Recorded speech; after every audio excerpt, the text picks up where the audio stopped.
Force field. Oh, nicely done there. White Ra is able to slice and dice. There we go, in all shapes and sizes right there with Cooking Zealot.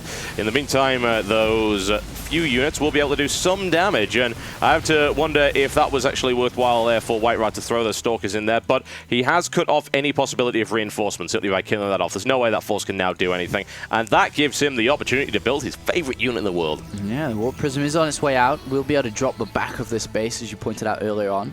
And a bit of an engagement in the middle map. Pretty bad for White Ra here, losing so many units to these Marauders and Marines.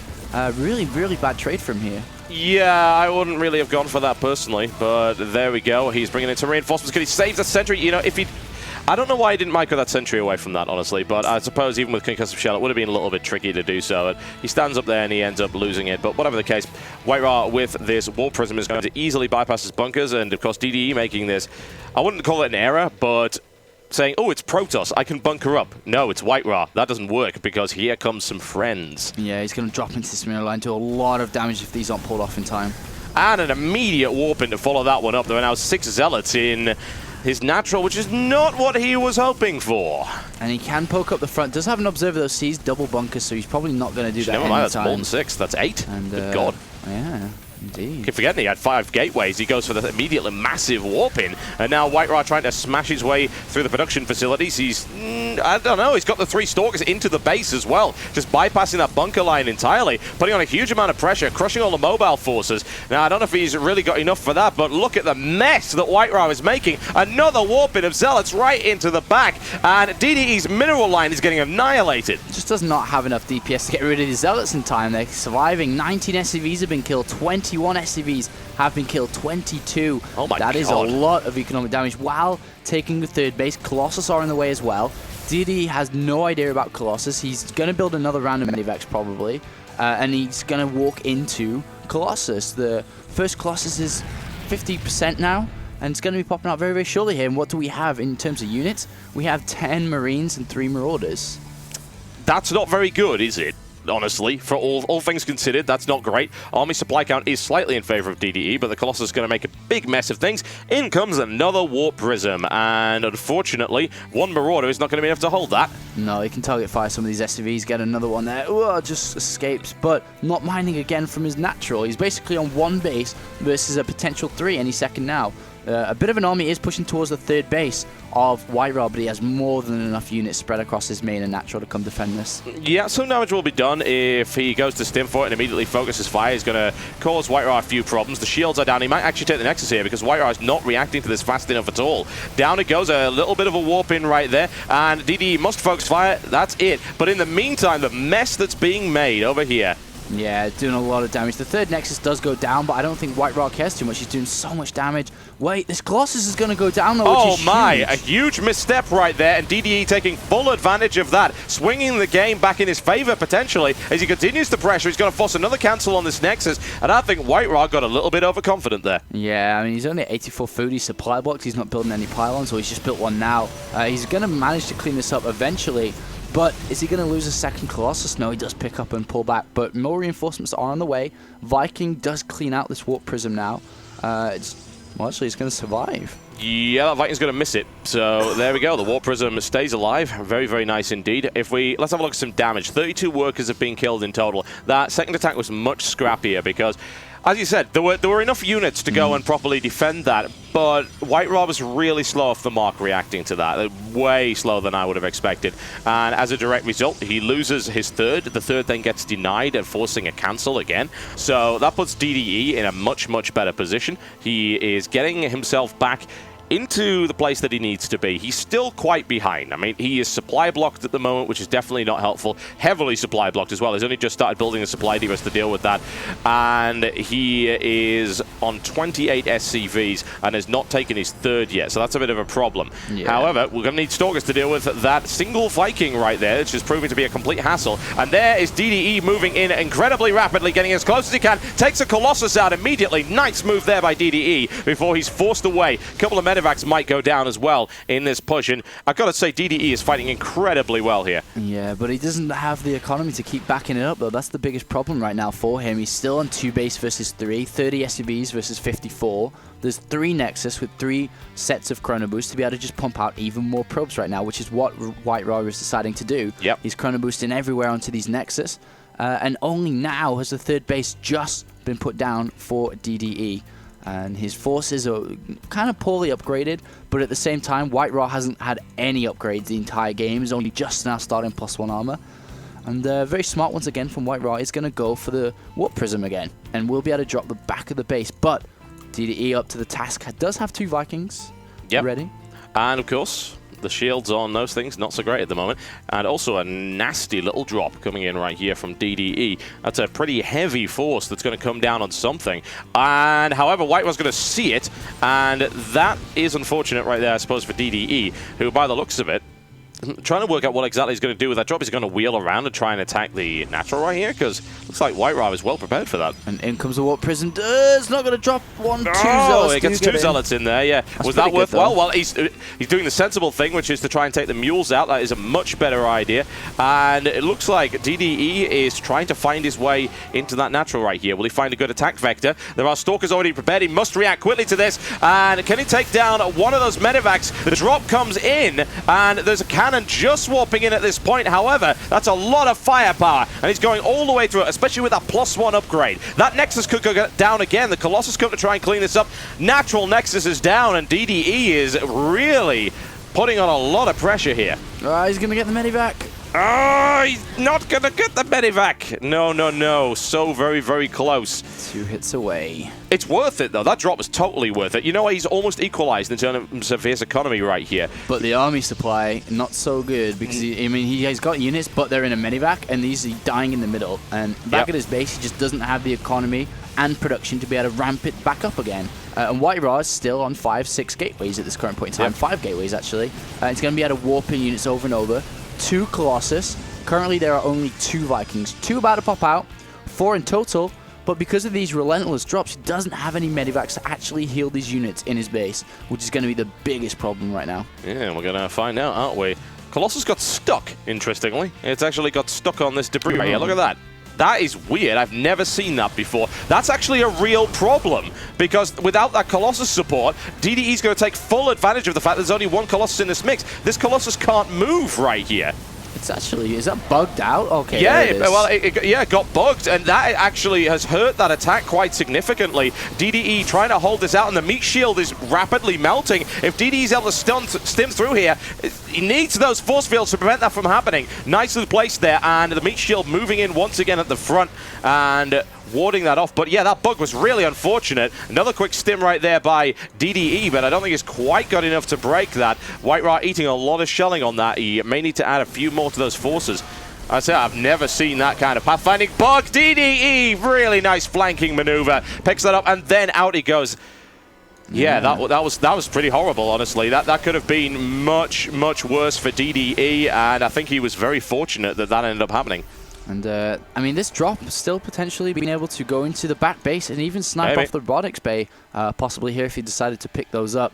But I'm not sure. I mean, White Raw's looking around with the observers and a pro being like, how do you have units still? Do you have a 3rd base somewhere else? Which is what he's asking himself. He's curious. And, I mean, because DDE is somehow keeping in this. He's got another little force of units. They're at 1-1 upgrades as well. And in comes this drop, and he will be able to snipe the robotics bay as well. Pile on first, and then he can stim, kill the cannon, then the robotics bay.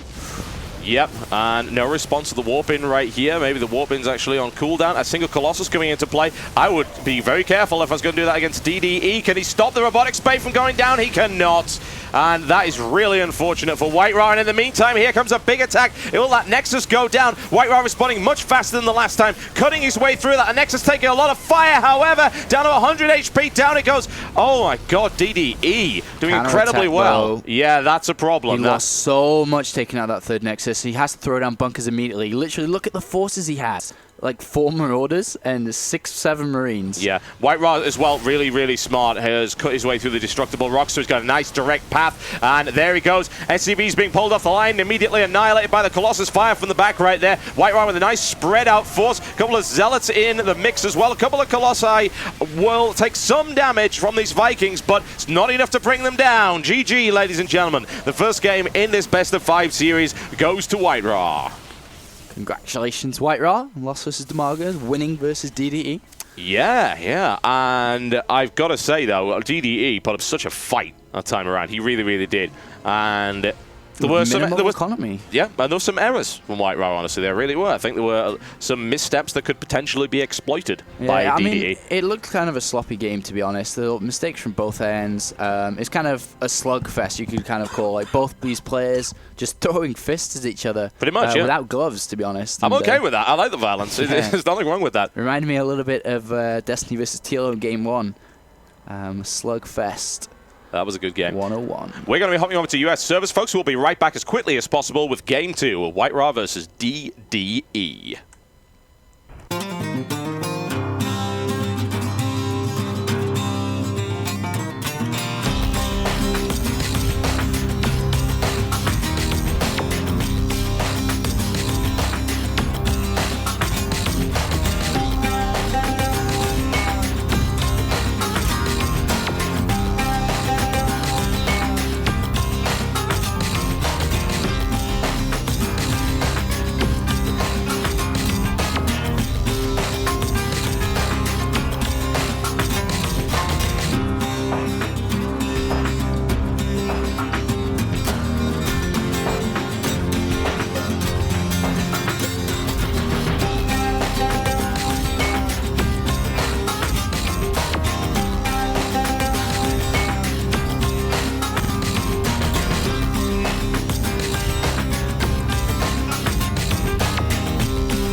Ladies and gentlemen, we are about ready to get started with Game 2 over on the US servers. It's going to be on the Xel'Naga Caverns.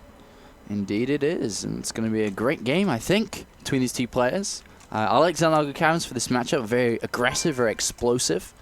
And we'll have to see, will both these players, or one of them, try to exploit that, try to be that explosive genius, or will we have some defensive play? You're getting flamed by White Ra, man. You're getting flamed by White Ra. It's a long password, man. Yeah, he was putting in his password right there to get on the US servers, and White Ra calls him a chobo. Yeah, the password's really difficult to get on, because I'm borrowing Show's account.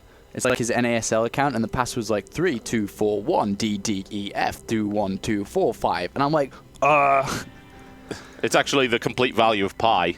3.1415916. Yeah, that would be really unpleasant. A bit of an intelligence test for our casters right here. We don't want that.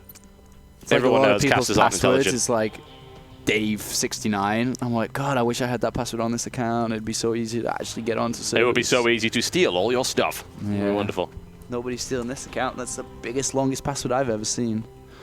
Okay, White Ra is ready. DDE, just checking that he is ready, then we'll get started. So we're trying to minimize the downtime from here on in there. Ready, let's go. Clicking the ready button. Grrr, violence. I'm sorry.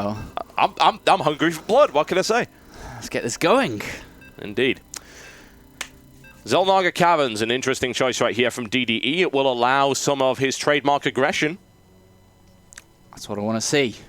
Get aggressive. Get fighting. That's what DDE likes to play. I love his aggression. I love his timing attacks. Didn't really see it that much in Game 1. Just hope for it in Game 2. Nope. And here we go, ladies and gentlemen. I bring you DDE. He's in the red trunks. He's playing for Team Six Jacks. And he is to the southwest playing Terran. Versus his opponent from Thermaltake Esports. It's White Ra. He is in the yellow trunks playing Protoss to the northeast. And I'm really interested to see what DDE's got installed for this match. I do know he likes to be very, very aggressive. I wouldn't be surprised, though, if he did pull out a 1-1-1. It's very possible. Thank you, Stefan Eisen. That's for Queth. Oh, is it? That is actually for Queth saying busy mode, yeah. Oh, really? Okay. Always have to re-enable busy mode. I think 1.4 has like a default option to be forever alone. So I'm looking forward to that. Yeah, should be good. I wonder if DDE is a player that likes to 1-1-1.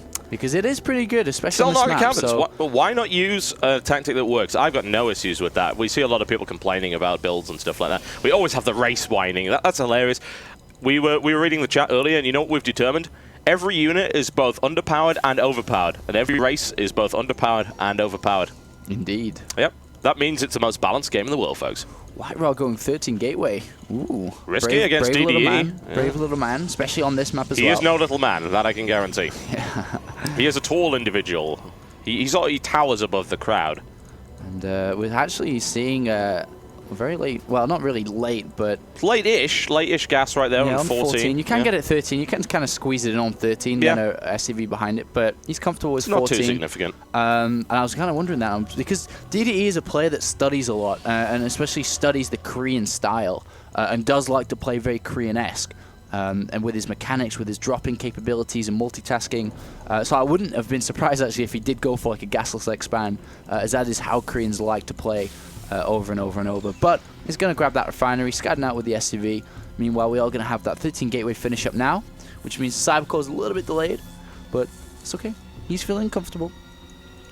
Yep, and he's not spotting any indication of initial aggression just yet. We didn't see Refinery first, so no Hellions or anything along those lines. Tech Lab coming up, could be a Reaper Expand, could of course be Marauders with Concussive Shell. All of these are a possibility. Maybe we'll have to see which one he decides to do here. I think just going for like one Barracks Expand will be DDE style. I don't really see him...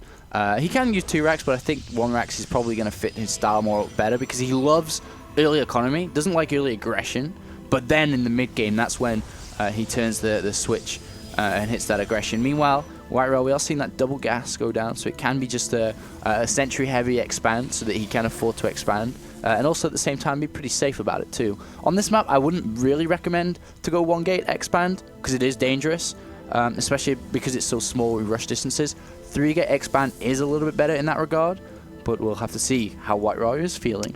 Yeah, you never know with White Ra. He can throw some real curveballs into the mix, and that's something that DDE should be concerned about, and we as commentators are interested in seeing.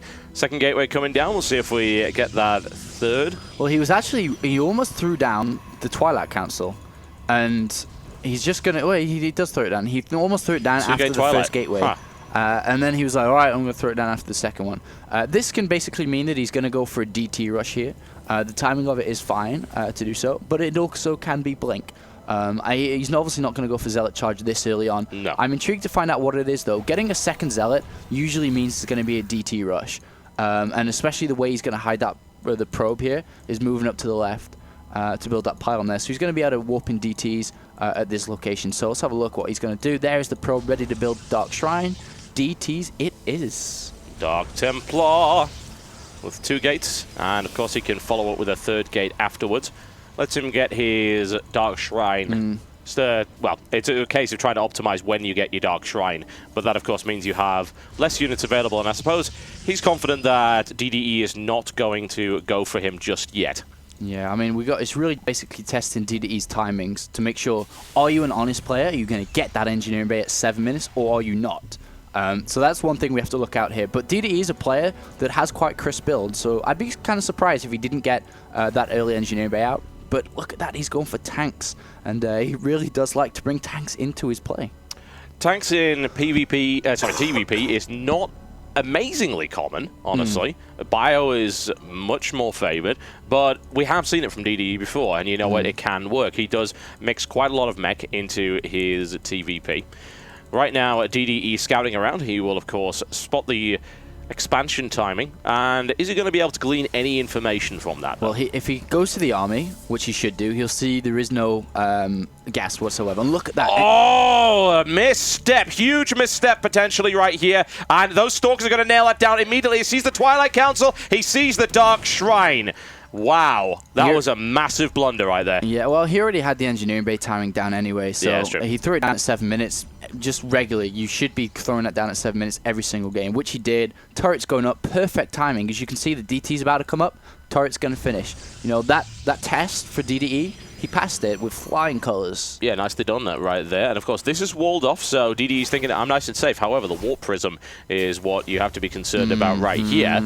The warp prism can be used in combination, and this is what makes this just a little bit sneakier. And the thing is, does DDE cool down energy? I mean, he should be expecting that there is a warp prism down, so he can have DTs down in his base. So we'll have to see. Gonna find out one way or the other, aren't we? DDE moving in. In comes the warp prism with a Oh, yes, a couple of DTs coming in, and that is a nice little maneuver. And splitting up a tank line, immediately focusing on the tank, forcing the scan there, but there is still this DT in the mineral line right there, and this warp prism can be used perhaps to get another round of DTs if he's feeling it, and that's probably a good idea, forcing a lot of scan energy to be used. Look at the amount of damage his Dark Templar is doing right here. 10 kills now. Oh, this is not good. It does finally get rid of, but the SCV kills, 8 SCV kills then. And it kind of balances the things up, balances the economy out. Another DT has been warped in, scan immediately, and warp prism does go down. So I think it's quite balanced up. And basically, White Raw nullified the fact that he went for such an early command center by, kind of pushing that pressure out on. Yeah, really, really nicely held there by DDE, and he knows exactly what's going on. He's able to deal with that. And there is still this Dark Templar roaming around the place, but getting that scouting information helped him out a huge amount. Yeah, it's weird. And, it's very odd for White Raw to let that through. Yeah, I mean, White Raw is such a good player. DT does go in and get a bit more pressure on, and all the units are on the natural, which is interesting. Yep, let's do some more slicing, some more dicing, and he doesn't want to lose a DT to SCVs. That would be quite embarrassing. Nice placement of the missile turret, very, very good indeed. However, it looks like White Raw has found a hole. Oh, no, maybe not. Detection range on missile turret can be a little bit misleading. So let's have a look at this now. This push out though, because so many DTs have been used in the kind of the game so far, he actually doesn't have that many units. I mean, Zealot charge is only halfway done. This attack, depending on tank positions, could do a lot of damage here. He might need to pick up some Zealots to drop them on the tanks though, maybe his last option here. Yep, forcing another scan right there, and here it comes. That warp prism trying to get out of there as quickly as possible. That'll be 200 minerals, not so well spent. And here comes yet another slice, and that is another scan used. White Raw is actually now supply blocked. Wow, there are no scans left, so he can't even warp in any DTs because, as you said, supply block. This is only hope to drop Zealots in. Can he do it? Drops it. He tries to drop a Zealot and an Immortal on there. Immortal able to make his way through one. The second tank goes down right here. Is White Raw going to hold it? Looks like he might. That tank's still doing a lot of damage over there. White Raw holds very nicely. Yeah, really nice play. Dropping the Zealots on top of the tanks. Great maneuver there. Are you sure this is a TVP? Yeah. That is crazy stuff right there. I'm liking that an awful lot. But meanwhile, the economy for both players, 44 probes for White Raw, 35 currently for DDE. And it's kind of balanced because of Mules and so on. A little bit in favor for White Raw right now. Yep. But DDE is pushing forward with his economy, adding on more production now, switching over into Hellions. So we will be getting some Blue Flame out very, very shortly. Banshee coming up as well. Yeah. Very much the sort of 1-1-1-ish style, although it is definitely not a 1-1-1. But the idea of adding these Banshees sort of in the mid-game, particularly on this map, with the tanks, really, really good idea. Also, I was told that we did have a stream drop that appears to be on Justin TV's end. I'm noticing the listener count climbing up again, so I think it is back up. So, as I say, apologies for that, but there really wasn't a lot we could do about it. Yeah, I don't know what that was about, but the game is up and running again, and more Zealots and DTs on the way, though. Is this Banshee going to see it, though? White Raw can avoid it, as he can just go to the right a little bit, but... Wow, that once again, maybe a little bit of a slip up there by White Raw.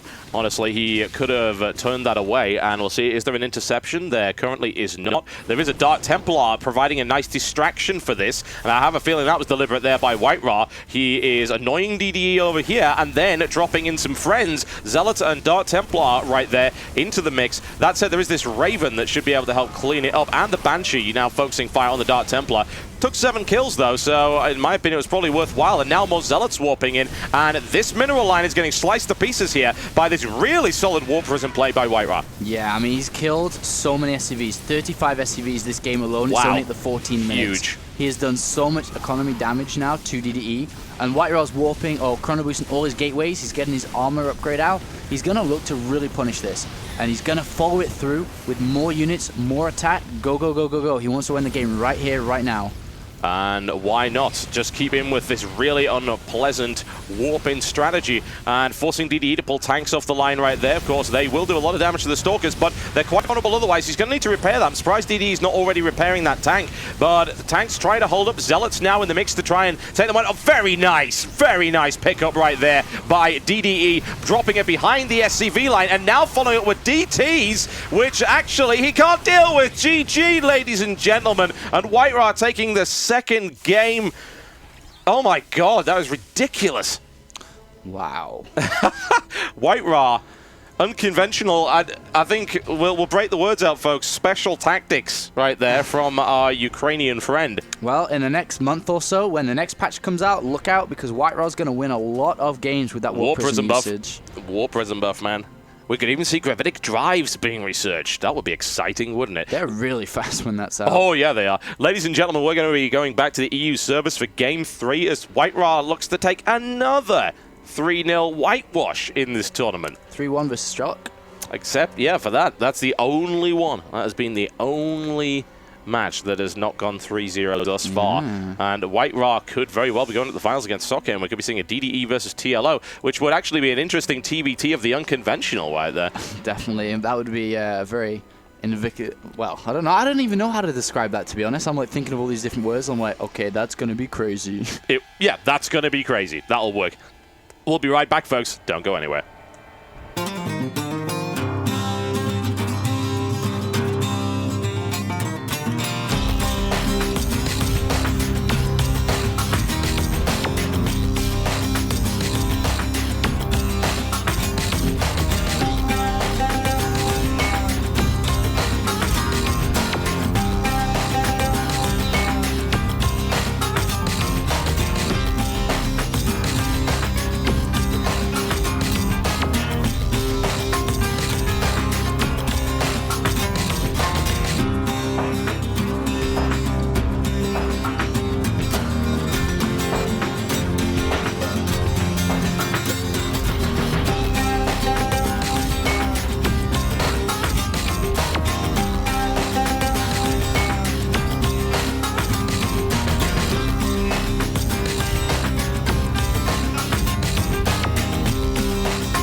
Ladies and gentlemen, welcome back.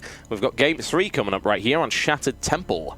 Indeed, and like you mentioned, this is potentially could be another whitewash series. I mean, this StarCraft Invitational might as well be called StarCraft Invitational 3 Whitewash Tournament, because there are so many 3-0 results. They really, really are, and honestly, some of them have been really surprising. I don't think anyone really expected Soke to Marga 3-0. Yeah, White Ra Strike 3-1, just, you know, really convincing playing from the winning player every time. And even seeing, you know, TLO getting knocked down so fast and easily in the previous game we looked at versus Soke as well. Really, really strict, assertive games from every single player so far. Yep. I've been told that we're having issues with the stream in that the quality options have disappeared. We don't know why that is. Our stream obviously hasn't changed. So I'm hoping that some of the Justin TV guys are around. They might be able to sort things out, and we'll try and get a message over to Gun Run and over to Kevin and see if we can get things sorted out there. Obviously, you'll have to try and bear with us. I believe the VOD should still be in 720p, so if you're having quality problems, you'll be able to rewatch this game fairly shortly. In the meantime, however, we're going to be going into Game 3. They are ready to get started, so let's make it happen right here. DDE versus White Ra. Now, DDE did execute a very, very nice push, I have to say, but that defense by White Ra was absolutely stellar. Yeah, you can't take that away. He took too many hits from these DTs. The timing was fine. The turret was up fine. He just took too much hits. He shouldn't have done or accepted that much damage from White Ra, which meant his push would have been stronger. It would have been harder, more units there, but he lost so much money and units defending against those DTs that it made the push very, very weak, which means White Ra really did roll over it. Needs to be a little bit better with his DT defense. Yep. And, of course, better defend against those Zealot drops on top of your tanks. Wait, what?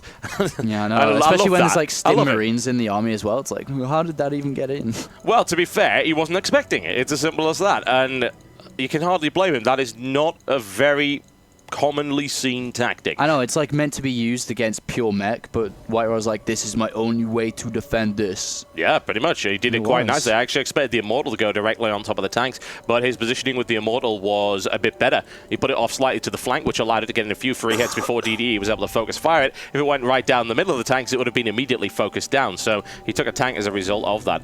White Raw's also, I imagine, going to really, really love the buff to the range of Immortals that is coming in the next patch. Whatever the case, I bring you DDE. He is in the red trunks. He is playing at Terran to the north of this particular map, which is the Shattered Temple, versus his opponent in the long position. It's the one and only White Raw. He is in the yellow trunks playing Protoss to the south. And once again, White Raw is going to go for that 13 gateway here, and triple Chrono Boost as well, that she'll be looking to do most likely.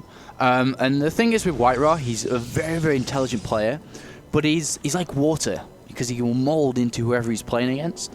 And that's one of his kind of traits, to be honest, because he is so good at doing that. He will react, and he'll kind of weigh up the situation as the series goes on. He's like, well, if you like to do this, I know this is better against it, or this is your weakness, or this is your kind of building up weakness, like the DTs and so on. Really looking to exploit problems with another player's game, and that's why White Raw is so flexible and such a good overall solid Protoss player. Oh yes, no real doubt about that one. Simulator coming down for him, immediately throwing some probes into it. Mining of the gas is occurring, folks, right now at this very moment. In the meantime, very, very late on the gas right here for DDE, looking perhaps for a gasless expand. Yeah, definitely looking for a gasless expand here, and this can be exploited by White Raw, though he has just now used that third Chrono Boost. And I mean, what he can do against it, he can be very, very aggressive with Stalkers early on. He can Chrono Boost Stalkers out if he wants to, as this Cybernetics core completes. Or he can just play defensive, play a little bit more passive, and go for a bit of a fast expand here. He may even skip the Zealot, which he is actually, to get the expansion up that little 100 minerals faster than usual, which is going to happen now. Yes, indeed. Here comes the command center right here from DDE. Of course, just a tad bit risky to do it, because you never know what White Raw is going to do. But in this case, he's going to go for a one-gate expansion of his own. Looks like these two are completely happy to simply sit on their opposing sides of the map, mining. And there you go. White Raw's probe is a bit of a gold digger once again. Looks like it's actually got this weird nose on it. Yeah. You ever noticed that? The probe's running around with his big blue noses trying to poke SCVs with them. Maybe that's just me. Drug addicts, that's for sure, these probes. And Stalker's about to come out. Accusations there, Apollo. Yeah. Stalker's out, chases the SCV away. We'll also want to poke at the kind of ramp and natural area of DDE to kind of keep him on one base for as long as possible.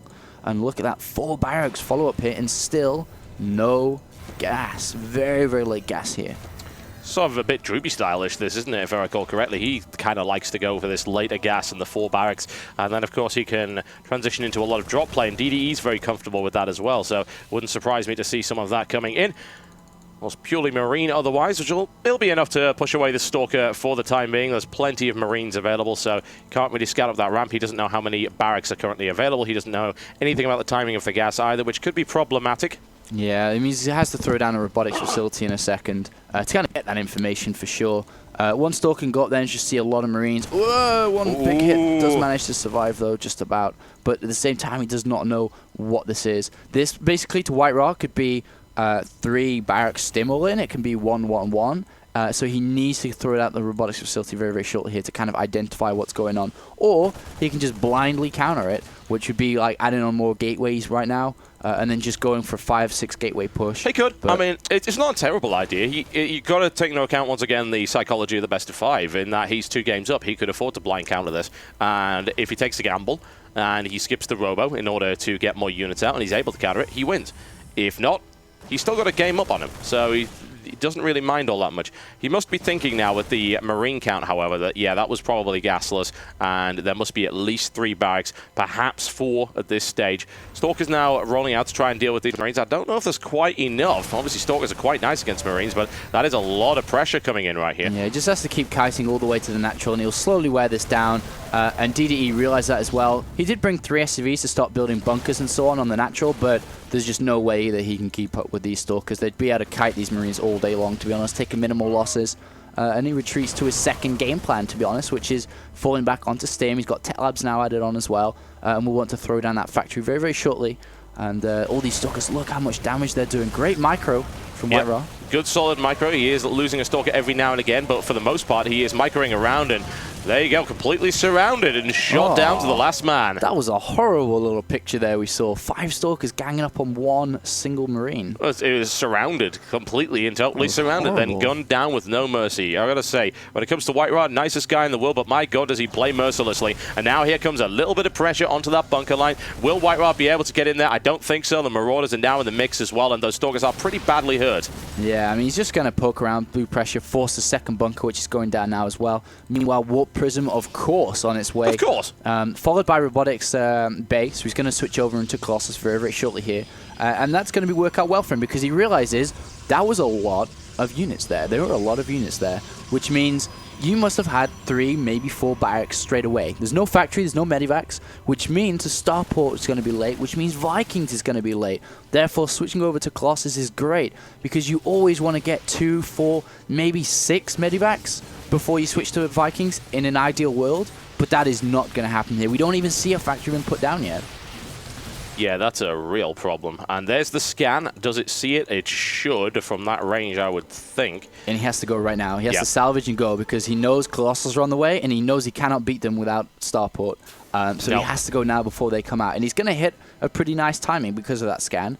And will White Ra... Oh, no, do not lose these Stalkers. Oh, White Ra getting caught completely out of position right there. Far too slow in the reactions, and that's 3 Stalkers sliced apart. And this is DDE's chance right here. The defenses are not strong at all. Yeah, and Stim's about to finish as well, which is going to make this push so much stronger. He might even have to camp just on his 1 base, but that means he'll lose the Nexus. Warp Prism is about to land into the main base of DDE, and SCVs are dying, but he's got to defend this attack on his natural. Yeah, he does, and this Colossus does not have the range upgrade, which means that happens. There's the quick stim, and White Ra, that Warp Prism is not going to help all that much. Honestly, White Ra has to just hold this. He's got to sacrifice. If he can trade an Expo for an Expo, it'll be okay, but there'll be reinforcements streaming in right here from the main of that, so that's not going to happen. White Ra isn't actually even able to do anything. He loses the Warp Prism, and that is... The Nexus isn't dead yet, honestly. Oh, the Marauders are going to go down just about. White Ra will be able to defend. The probes from the back. A nice little flanking maneuver right there. White Ra holds once again. Masterful performance there.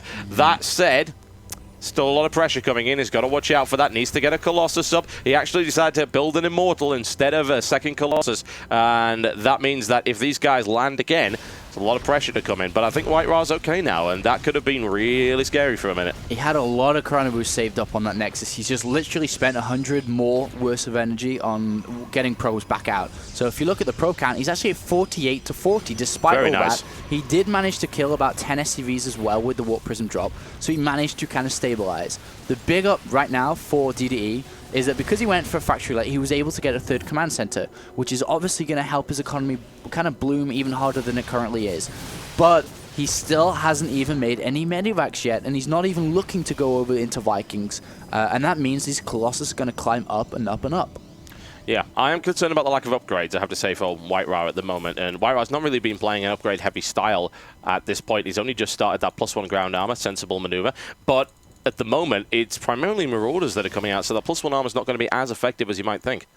Yeah, I mean, he's got a lot of Zealots. He doesn't have Zealot charge or anything yet for these Zealots.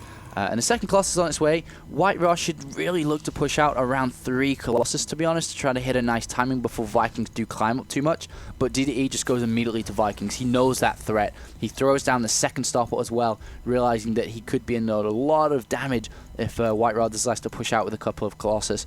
The big problem, though, for DDE, because he just doesn't have any medivacs, which means these units are very, very weak, and they do not even have any upgrades yet. But his economy is nice. He does have a 3rd base up, catching up with SCVs as well. He's got an opportunity because White Ra doesn't want to roll out just yet. He doesn't quite have the critical mass that he wants to create this big ball of doom and roll over DDE. And a sensible idea right here from DDE, which is to attack these destructible rocks. He'll be able to batter his way through with that many Marauders very rapidly, and he could start applying pressure to this 3rd. And a spread out Protoss is a weak Protoss. Indeed it is, but the thing is that he's just going down one area. If he was to drop in the main as well, that would be incredible, but no medivacs, so he can't.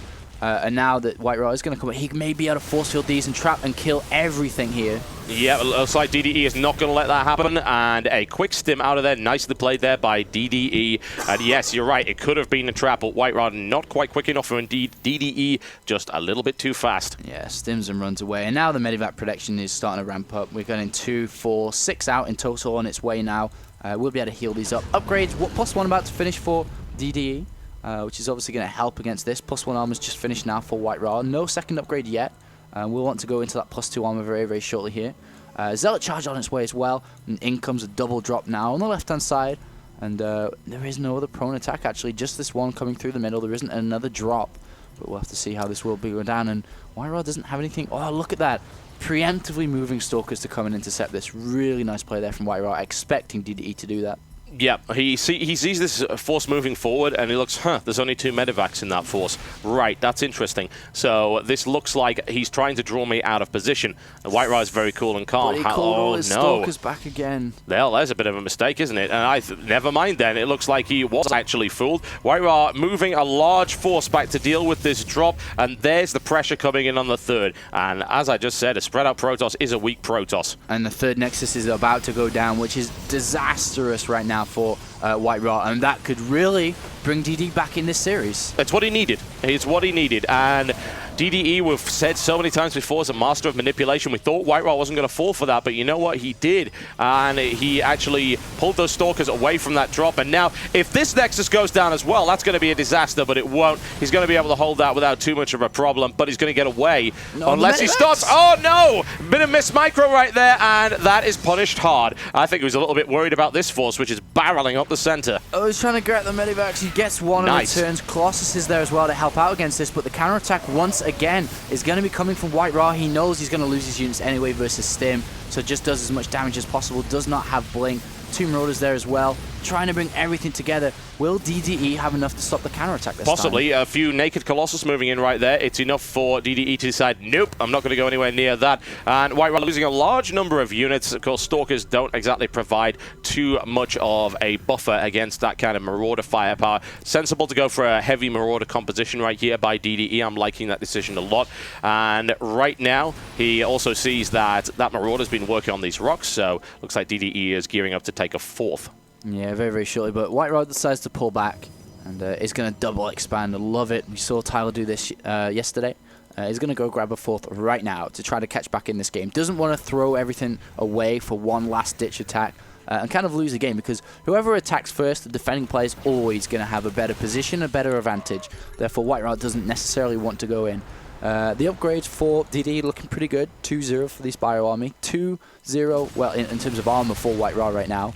Yep. And the Viking count's getting really high now. 10 Vikings. Only 3 Colossus there will go down so fast. Yeah, considering how heavy a Marauder force he's got right there, though, I'd have to say that that +2 attack's probably going to benefit him more than the +2 armor will for White Raw, if you just look at the basic maths behind that. So it's kind of unfortunate that White Raw didn't go for attack, but Protoss Crown weapon level 1 doesn't take all that much time when you've got lots of Chrono Boost available to deal with that. DDE's force is larger than White Raw's at the moment, and he's got a really heavy air force as well. Those Colossus are not going to live all that long. Yeah, this is going to be really difficult for White Raw to hold on. The force fields have to be perfect, and the position of these the Zealots at the front as well. He needs to engage in a nice open area as well with the Zealot charge, and the 4th base It's gonna go down. Yeah, there's no real question about that. That said, that gives White Raw ample opportunity to move into a defensive position to try and hold this. And this is a very narrow pass. There is a lot of possibility for good force field play here. DDE probably doesn't want to go that way. I wouldn't want to directly engage in a narrow pass like that, but it looks like White Raw's going to force the matter. Those force fields are a definite misstep right there. They do block off the reinforcements coming in there, and that is a good opportunity for him to go for a counter-attack. The Colossus will melt incredibly fast. I'm concerned about the size of that Bioforce, because I don't think White Raw's got what he needs to deal with it. Yeah, he can kill the Vikings, but he can't kill the rest of the Marauders, which are now smashing their way through the remainder of White Raw's army. Yeah, that was really bad. I mean, the force fields in that situation are always meant to benefit the Colossus. The Colossus died instantly, and so it actually hurt White Raw, those force fields, because the Zealots couldn't do anything. No. They were going around, dancing, twirling around, and they couldn't get in and attack and surround. Therefore, DD just far superior engagement and position. and manages to clean up that army. And the White Ra's left with 2 Colossus and not quite enough. Little pinch of Zealots, which is not going to be enough to deal with this army. No. It's currently a 5-star port battle cruiser transition coming in from DDE, and I have a feeling that's not actually going to happen because this game will probably be over before that happens. Bit of a crowd-pleasing moment, perhaps. GG, ladies and gentlemen. DDE right back in the fight with tenacity, vigor, and gall. And this game was played on EU. It was. Which is a bit of a push in the right direction now for DDE. He's That's going to good. go back over to the NA server, which is where lag will be minimal for him and delay. Yeah, bit of a home ground advantage, and it's good to see. I mean, you've got to look at the micro of DDE right there. His positioning was really, really great, and people keep talking about, ooh, lag, and really, DDE just didn't care. He's completely capable of control right there. He did an excellent job of coming back into this, and DDE proves once again why he was the second-place champion of SCi2. He is no pushover by any stretch of the imagination, is now seizing the momentum right back from White Ra. We're going to hop back over to the US server for Game 4, ladies and gentlemen. You're watching the StarCraft Invitational number 3. Don't go anywhere.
Ladies and gentlemen, welcome back to the StarCraft Invitational number 3. And while we are waiting for the next matchup, we can tell you a few little statistics, because everyone loves numbers. Yes, we do. Would you like to know how much has been currently donated towards StarCraft Invitational number 4, Apollo? Yes. Well, I shall tell you. $2,427.87. Wow. Very cool. In combination with the ad revenue that I've managed to generate last month and this month, there's really no question that the next tournament will be a $5,000 tournament. Excellent. Excellent news. Thank you, community. Thank you, everybody who's watching, for donating. Indeed. Do you want to be a bit jelly? Yeah. Would you like to be jelly? Yeah. Okay. $1,211.38 donated directly to the players via the tip jar system. Whoo! It's pretty cool. God, I wonder why people want to be involved in these tournaments. I can't imagine. I know. It's like, hey, can I play the next one?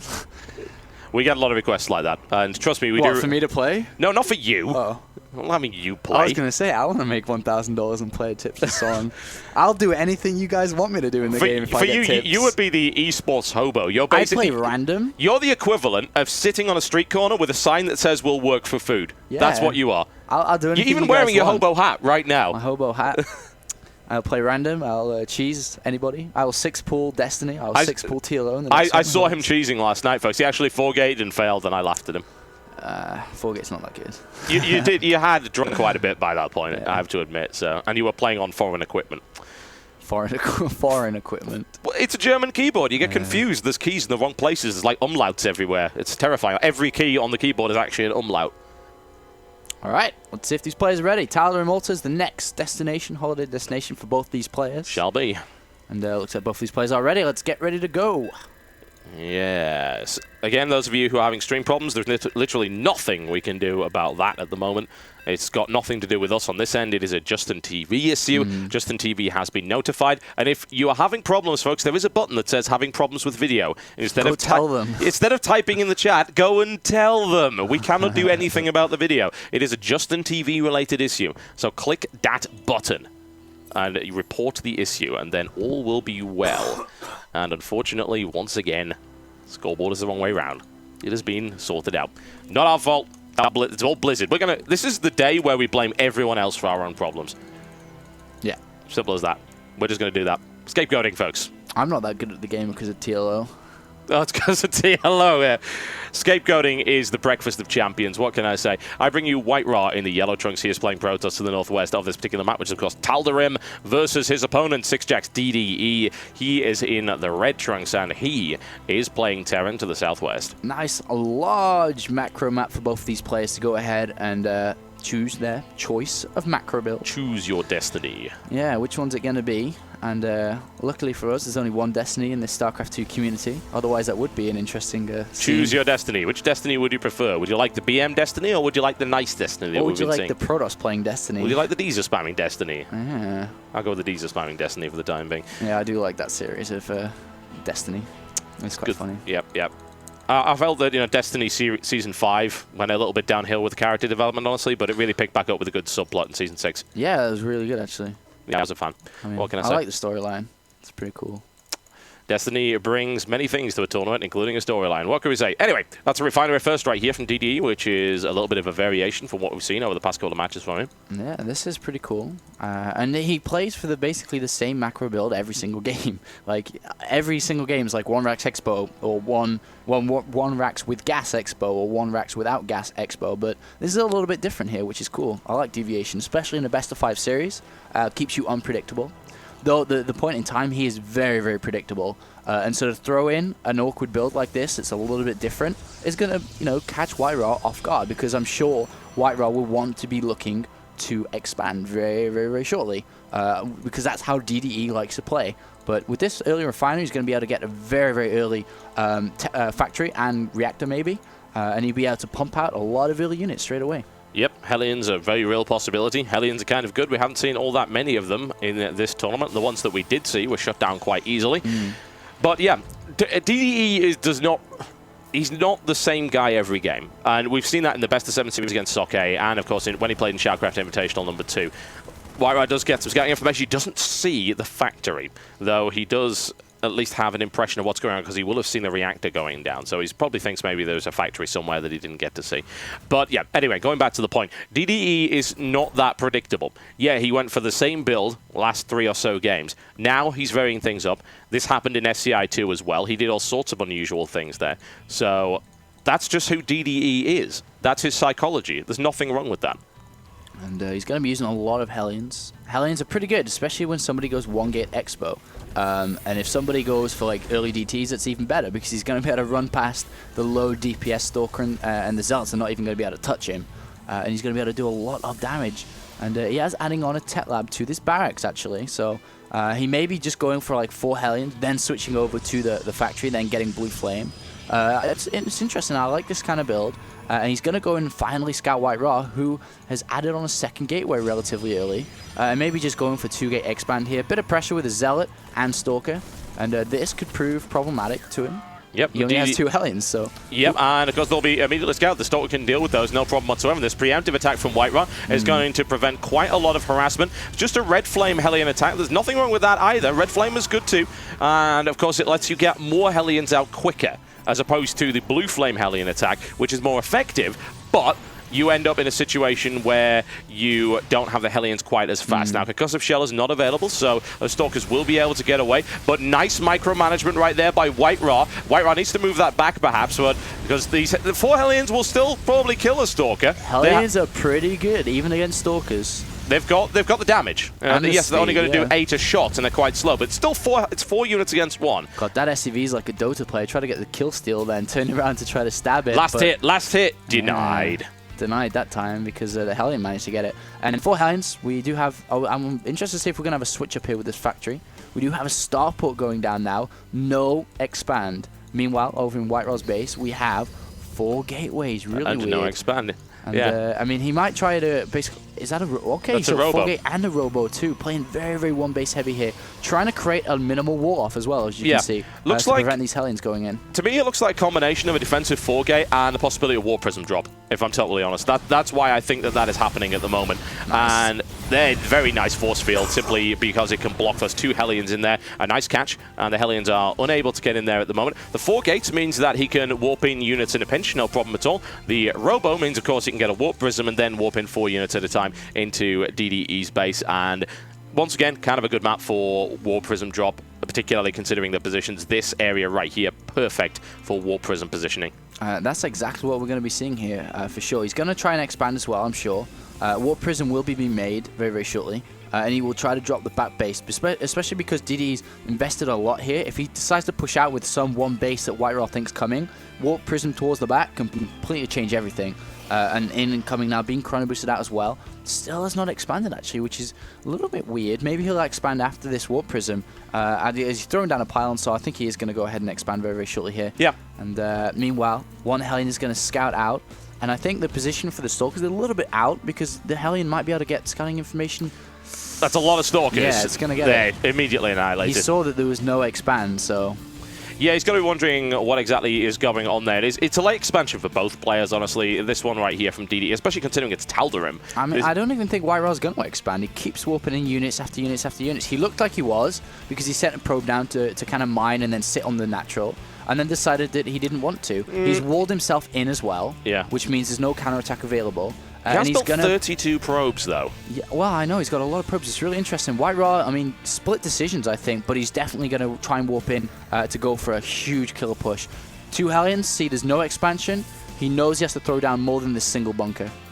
Yeah, it's interesting that White Ra would choose to move his entire army back like that in order to deal with those Hellions that couldn't get into his base anyway.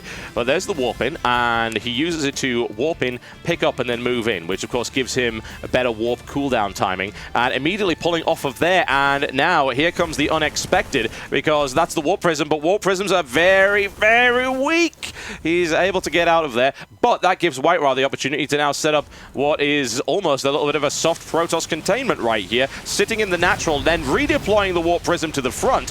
Unfortunately, then getting shelled by Tank Fire, which he needs couldn't to see. drop on top of those tanks like before if he needs to break this. It's going to be very hard to break with all those SCVs and a bunker. He may try to expand, but the thing is, his probe can't get out because he's walled himself in.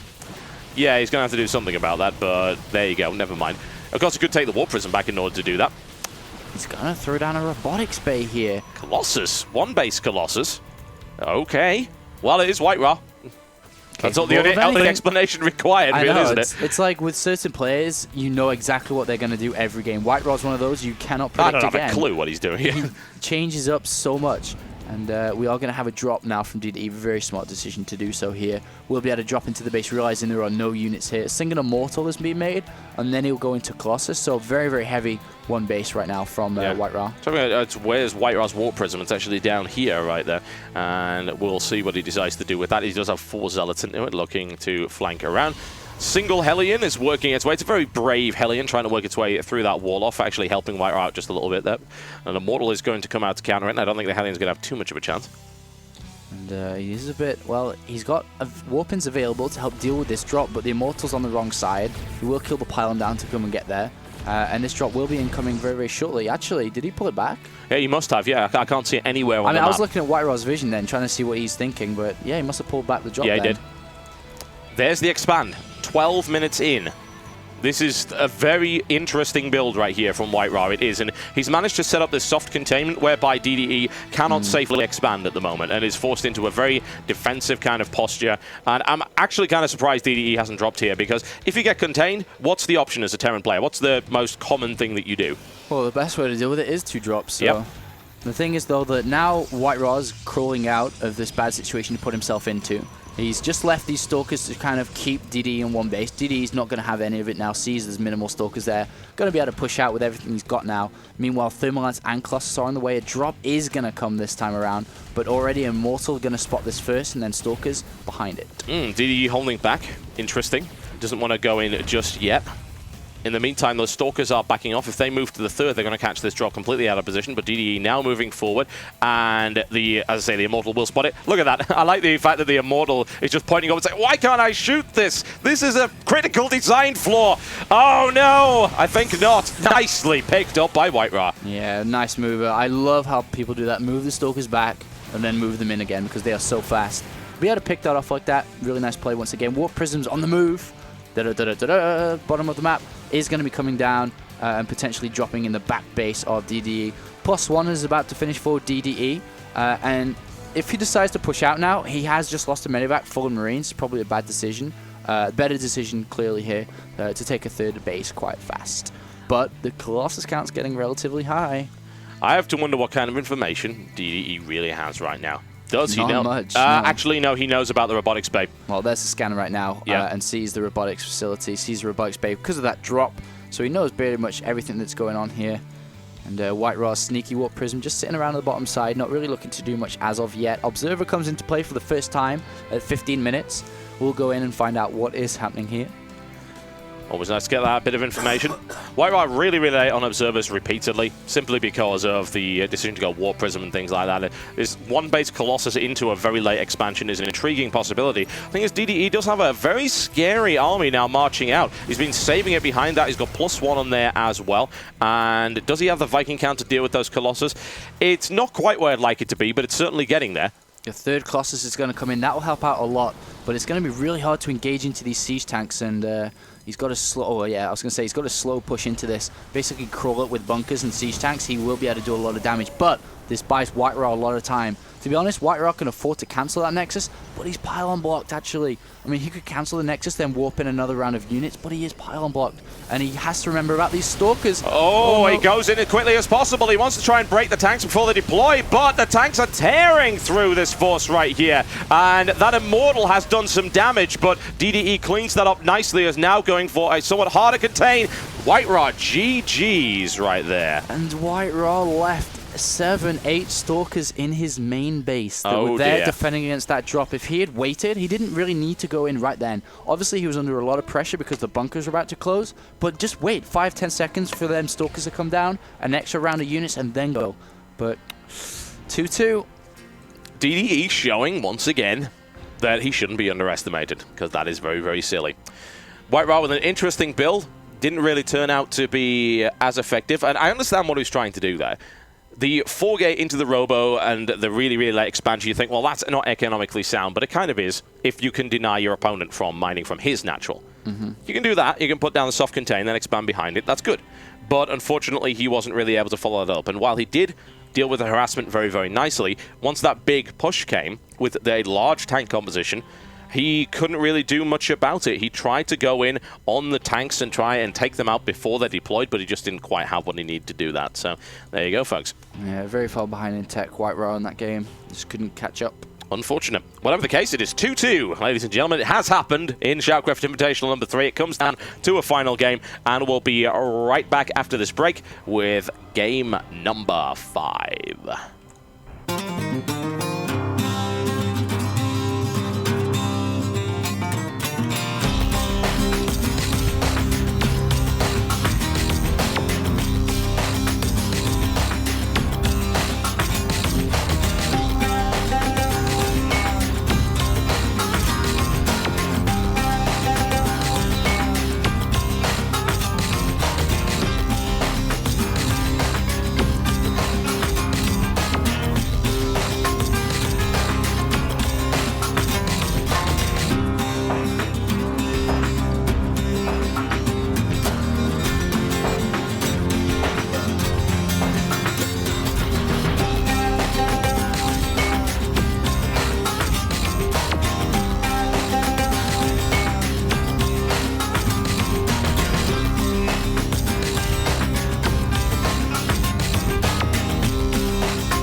Okay, folks.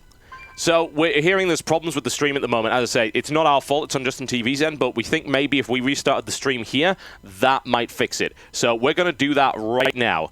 So we're going to drop the stream. The stream will drop We are then going to reconnect it. We then ask that you refresh the page. Okay? So everyone stay calm. Don't panic.